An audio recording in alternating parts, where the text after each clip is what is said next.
Global Nutcracker podcast. Good morning, beautiful people. Here from day 2 at the Web Summit. We just started our Global Nutcracker podcast, and I'm very pleased to announce that we have with us Linus Kruselok from KB Consultancy. Thank you very much, Linus, for being here. Thank you for having me. So please, can you tell us more about KB Consultancy? What do you guys do, and where is your team located? All the good stuff. Absolutely. So again, thank you so much for inviting us and having me here. Super great to be here. So we are a KB Consultancy. We are a consultancy that are working in talent acquisition. So we work with business consulting, AI implementation, and we have also now launched a platform called Hire Better, which is then an automation platform for recruitment companies. Fantastic. Talk to me more about the platform itself. Like, how does it help companies? I mean, the name is very suggesting, but how does Makes it easier, right? Yeah, how? Yeah, actually, but how do you facilitate an easier process of hiring? Because there's a lot of companies that are struggling exactly with that one. Yeah, no, absolutely. And the thing is that the platform now that we have came from the issues that we had when running a consultancy is that a consultancy is not accessible for everyone, right? But hiring is still the number one most important process in every single company around the world today. So with Hire Better, what we did was that we launched different tools for recruiters and recruitment agencies to then create job description, candidate summaries, position benchmarking, so that anyone who is now looking to do their hiring does a better job at doing it. So that's why Hire Better. Fantastic. Actually, it's very self-explanatory, and that's why I asked. And how big is the team? Where are they located? So right now we are 5 people. We are based in Malaga, but our team is all international. So I'm Swedish. We have my other co-founder. He's Dutch. We have another co-founder, Spanish. We have someone from Denmark. So we have different nationalities working, but we are just operating from Spain. Okay, so basically, in contrary with other teams, you actually have a lot of diversity in terms of the nationalities of the people that are working with you, but you're all based out of Malaga. Exactly. And how are you envisioning expansion? Will you expand again in nationalities but stay based in Malaga, or will you expand also in countries where your people will be located? Well, for us, the important thing is definitely not where you're located or where you're from, is what can you actually provide, right? So the fact that we now have 4 different nationalities doesn't have to do anything except that they're exceptionally good people at what they do. And that has always been like the number one philosophy that we have, is that we always hire on talent. And this has always been the number one thing. If you're good at something, it doesn't really matter where you're from or where you're doing it from.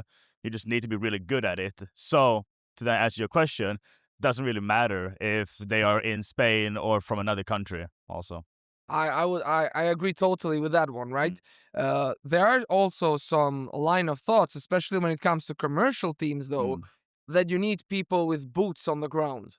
So yeah, if you get like a unicorn that can juggle multiple countries in terms of selling, being present on events, yeah, that's one thing. But some teams, especially once you grow above a certain number and you launch and you push hard on certain markets, you need some boots in the ground approach. What are your thoughts on this one? Good question. It is, for me, it's really difficult with that one. And the reason for it is that I come from a sales background originally. I've been doing sales for over 10 years. And now going into doing a consultancy, working more as a product development team, you have this philosophy of like remote first, right? Everyone is talking about, should I work remote? Should I work on site? And I do believe that it is difficult to keep the culture of a team when you are working remotely. And when you're smaller, it's obviously easier. But then, like you said, also, the more that you grow, the harder it also becomes to do it. So it's definitely really challenging. And I think that it all just comes down to like, what are the values that you as primarily the founding team have, and how well do you live by those values? Something that we take into ourselves is extreme accountability, which means that if you're in charge of something, then you are the number one responsible person for that. If it goes good or it goes bad, it doesn't really matter. It should always be in your hands to make sure that it goes the way how you want it to go. 100% aligned with that one. Accountability, especially with remote things, changing time zones, is the key factor. because to the end of the day, if you're working with two completely different time zones, you don't know exactly what your coworker is doing. So you have to trust them to be accountable for their projects, and that's why the deadline is the most important thing and the execution is the most important thing. On the other hand, how would you describe remote work? Because I think that while remote work is giving a lot of freedom, it is a misconception that remote work means that you're never physically present anywhere. You're just doing your job remotely, especially for sales team. As a growth person, the biggest difficulty that I see with remote salespeople is that they just want to do everything remote, and they're never approaching the events anymore. They're never going to the meetups. They're never exploring Luma, Eventbrite to see, where's the next gig that they need to be present. And they're being satisfied with whatever they can achieve through automation or online presence. But both you and me know, coming from a sales perspective, that human connection can never be beaten. A deal that you can close at the Web Summit over a beer would take you 2 years to do elsewhere. So what's your thought on that one, especially on commercial teams? Love that question, actually. No, absolutely agree. And I think that, yes, again, like you said, being present, it's such an important part. And the more digitalized that everyone now goes, and you notice this also now when we're here, everyone's talking about AI this, AI that. You're like, damn, there's so much AI, what's going on? I genuinely believe that the human connection is the number one most important thing. And it's going to be even more important now going forward also, because everything is now being digitalized. Same thing now with remote work. Probably one of the biggest issues now coming up is then going to be the loss of human connection in that, right?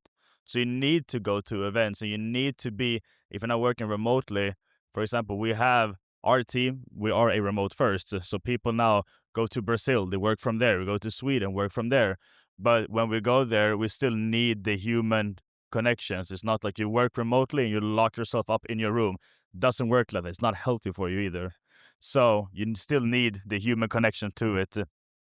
Yeah, exactly. I fully align with it, and I feel like even remote work within itself. By the way, I'm a remote advocate, like I lead the Digital Nomad Association back in my home country. So I'm all about remote work. The thing is that we need to do it the right way so it's scalable and it can be done across the organization. So there are certain positions that they need to have a certain setup, and then other positions which, can be more or less fully remote. For example, very technical people which don't have a lot of customer facing interaction. They can work for anywhere. But then when it comes down to the sales team and everything else, you cannot be a regional sales director in the DACH region without ever being in the DACH region. That's my personal opinion, right? I agree. Not, we can go back and forth on this one. Fantastic. And what are your plans for 2026? How do you plan to expand the team? Are you looking to expand more in Spain? Are you looking more to attack any market with any commercial team set up? Yeah. So where we are at right now, we just closed now our investment round, which we're very, very happy about. Congratulations. Thank you so much. Thank you so much. So that now just got closed. So now the goal for 2026 is just expansion. Pure expansion. When it comes to people, though, I don't necessarily have a belief that we need to scale at people first. I think that if it now comes to a position where we can't grow in systems, then we need to grow in people. But one person that we have now does the job of 5. And that just comes down to that, again, at the core, we are working with automations. And that's our entire business, right? So if we can't be as effective as possible, how are we then going to sell that or promote that to our clients, right? We need to live the way that we also sell. When it comes to AI and automation, do you feel like right now there's a surplus of tools and automations that are happening, and people are being so attacked, spammed by AI messaging that sometimes it feels like too much? Absolutely. And especially what you said now with like automated messages. You go into your own LinkedIn, and then you have 10 new messages 1,000 every messages single per week, yeah. And it's ridiculous, man. And it also makes it so that the people that are good at the personal connections, they get the biggest window, right? Because you want that personal connection. With me, for example, I can see so obviously when something is being generated. And again, it's clear as day, and it's just going to be that like the overall knowledge of how well people can see AI, and like if it's an AI message or not, is just going to be better also, which means that all the automated messages is not going to work. So what we are still doing now in our company is cold calling, and cold calling, yes. cold calling is still one of the most efficient way of getting new deals. And the interesting part is that when I started doing cold calls 10 years ago, right, everyone hated it. And especially even the people who got the calls were like, no, it's fucking salespeople. Oh, sorry, now I swear. But so they have this perception that they don't want it. Right now, people thank us for calling them. And I think that, again, it just comes down to how good of a salesperson are you? Are you the type of salesperson that can actually get the client to say, thank you so much for calling me? I mean, then you're just good at your job, you know? I'm a big fan of cold calling as well. I'm a fan of calling even your inbound leads in general. Yeah. I used to do this, I think like 7-8 years ago for an Italian company. It went quite well.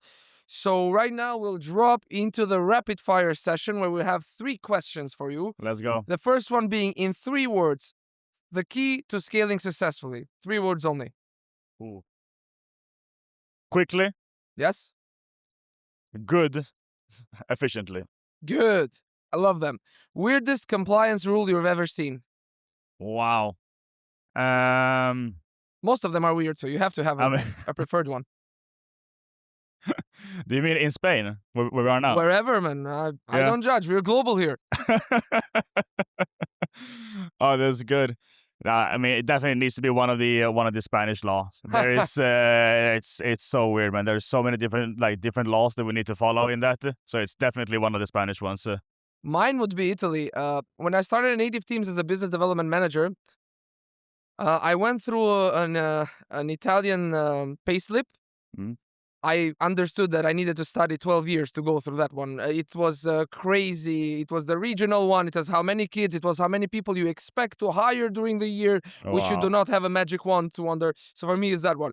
And last one, if time and money weren't an issue, which country would you expand to today? Ooh, probably somewhere in Asia. Probably Japan.